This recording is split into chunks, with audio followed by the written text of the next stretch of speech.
भारत जोड़ो न्याय यात्रा के दौरान कांग्रेस लीडर राहुल गांधी ने राम मंदिर के इफ्तिताही प्रोग्राम को लेकर वज़ीर-ए-आज़म मोदी और आरएसएस पर की तनकीद, उसे बीजेपी और आरएसएस का सियासी प्रोग्राम करार दिया। कहा वो इस तरह के सियासी प्रोग्राम में नहीं करेंगे शिरकत। राजनीतिक फंक्शन बन गया है। हिंदू धर्म के जो हमारे लीडर्स हैं, जो अथॉरिटीज हैं, उन्होंने कहा है कि वो नहीं जा पाएंगे क्योंकि ये राजनीतिक फंक्शन बन गया है। आरएसएस ने, बीजेपी ने 22 तारीख को एक चुनावी flavour, election flavour, political flavour दे दिया है। इसीलिए कांग्रेस प्रेसिडेंट ने इनकार किया वहां जाने का। जहां तक धर्म की बात है, हम सब धर्मों के साथ ज्ञानवापी मस्जिद के वजू खाने की सफाई का मुतालबा करने वाली अर्जी पर सुप्रीम कोर्ट में हुई समाअत। अदालत ने जिला कलेक्टर की निगरानी में सफाई की दी हिदायत। हिंदू फरीक की दरख्वास्त पर मस्जिद कमेटी ने नहीं की कोई मुखालिफत। 2022 में सुप्रीम कोर्ट के हुक्म पर सील कर दिया गया था वजू खाना। शाही ईदगाह मस्जिद तनाज़े में मुस्लिम फरीक को मिली पहली कामयाबी। सुप्रीम कोर्ट ने मस्जिद का मुआयना करने के लिए कमिश्नर की तकर्रुरी के इलाहाबाद हाई कोर्ट के फैसले पर लगाई रोक। 14 दिसंबर को इलाहाबाद हाई कोर्ट के फैसले के बाद मुस्लिम फरीक ने खटखटाया था सुप्रीम कोर्ट का दरवाज़ा। कांग्रेस रहनुमा दिग्विजय सिंह ने बीजेपी पर राम मंदिर के नाम पर हिंदू मुस्लिम सियासत का लगाया इल्ज़ाम। कहा कांग्रेस ने कभी नहीं की थी राम मंदिर की मुखालिफत, लेकिन मस्जिद गिराकर मसले को हिंदू मुस्लिम बनाना बताया बीजेपी का मकसद। चंडीगढ़ में मेयर इंतखाबात के लिए कांग्रेस और आम आदमी पार्टी के दरमियान इत्तेहाद। राघव चड्ढा बोले, चंडीगढ़ के मेयर इंतखाबात लोकसभा इलेक्शन में अपोजिशन इत्तेहाद की रखेंगे बुनियाद। चंडीगढ़ मेयर चुनाव को कोई साधारण आम चुनाव मत मानिए। ये एक ऐसा चुनाव है जिसमें पहली बार मुकाबला सीधा इंडिया बनाम भाजपा होने जा रहा है और हमारा ये मानना है कि जीत दर्ज कराने के बाद इंडिया गठबंधन का ये जीत रूपी रथ चंडीगढ़ तक ही सीमित नहीं रहेगा।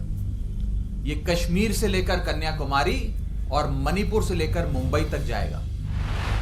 मध्य प्रदेश के इंदौर में हिंदुओं के मजहबी जुलूस पर थूकने के इल्जाम में गिरफ्तार किए गए मुस्लिम शख्स को अदालत ने दी जमानत। गिरफ्तारी के एक दिन बाद ही हुकूमत ने पुलिस की मौजूदगी में मुनहदिम कर दिया था मुलजिम का मकान। आईनी शाहिद ने पुलिस के दबाव की वजह से मामले का गवाह बनने की कही बात।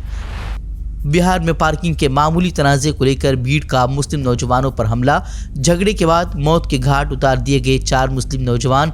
मुस्लिम नाम सुनते ही नौजवानों पर टूट पड़ी थी भीड़।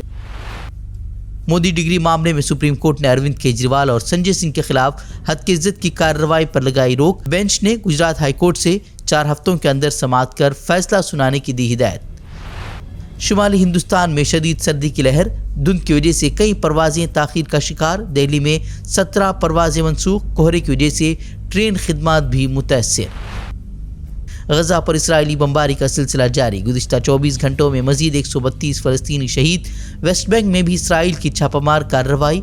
5 नौजवानों की मौत। बमबारी मुतासरा इलाकों में इसराइल ने दवाओं की फराहमी और ईंधन की सप्लाई पर भी लगाई रोक। अक़वाम मुत्तहिदा ने की शदीद मज़म्मत।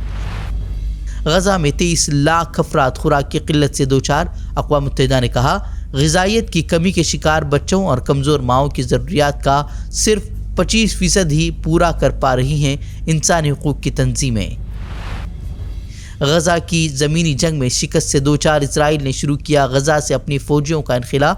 इजरायली फ़ौज की 36वीं डिवीज़न को बगैर किसी ठोस वजह के बुलाया गया वापस। गुज़िश्ता रोज़ जंग में नाकामी को लेकर इसराइल की काबीना मीटिंग में भी जमकर हुआ था बवाल। अपने ही वज़ीर-ए-आज़म पर बरस पड़े थे इसराइली वज़ीर दिफा। हमास ने आज फिर से शेख रिदवान इलाके में इजरायली बख्तरबंद गाड़ियों और फौजियों को बनाया निशाना। कहा हमले में कई इजरायली फौजी हुए हलाक। हमास ने फतह तक जंग जारी रखने का दोहराया अज़्म। यमनी हूसियों पर अमेरिका और बरतानिया के हमलों के बाद ईरान की दोनों ममालिक को धमकी। कहा खुद ही खित्ते में दाइश को खड़ा कर उसके खिलाफ जंग की बात करने का नाटक बंद कर दिया अमेरिका। ईरान का इराक में इसराइल के जासूसी मरकज़ और अमरीकी कौंसलेट के करीब मिसाइल हमले। 4 अफराद हलाक। हमले के बाद अरबेल हवाई अड्डा बंद। ایران نے حملے کے لیے 1200 کلومیٹر تک مار کرنے والے اپنے سب سے مہلک میزائل کا کیا تھا استعمال؟ ماہرین کے مطابق اس حملے سے اسرائیل کو خبردار کرنا چاہتا ہے ایران۔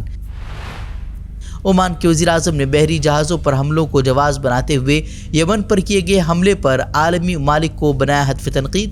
کہا اسرائیل جانے والے کچھ تجارتی بحری جہازوں کو مار گرانے سے مغربی ممالک کے ہتھیار اور ہوائی جہاز ہو گئے متحرک، لیکن غزہ میں ہزاروں افراد کے قتل عام پر سبھی خاموش۔ مسئلہ فلسطین حل ہونے کی صورت میں اسرائیل کو تسلیم کرے گا سعودی عرب۔ ورلڈ اکنامک فورم میں سعودی وزیر خارجہ فیصل بن فرحان بولے، ہمارا مقصد فلسطین میں امن کا قیام ہے۔ فلسطین کو ریاست کا درجہ ملنے کے بعد اسرائیل کو تسلیم کر سکتا ہے سعودی عرب۔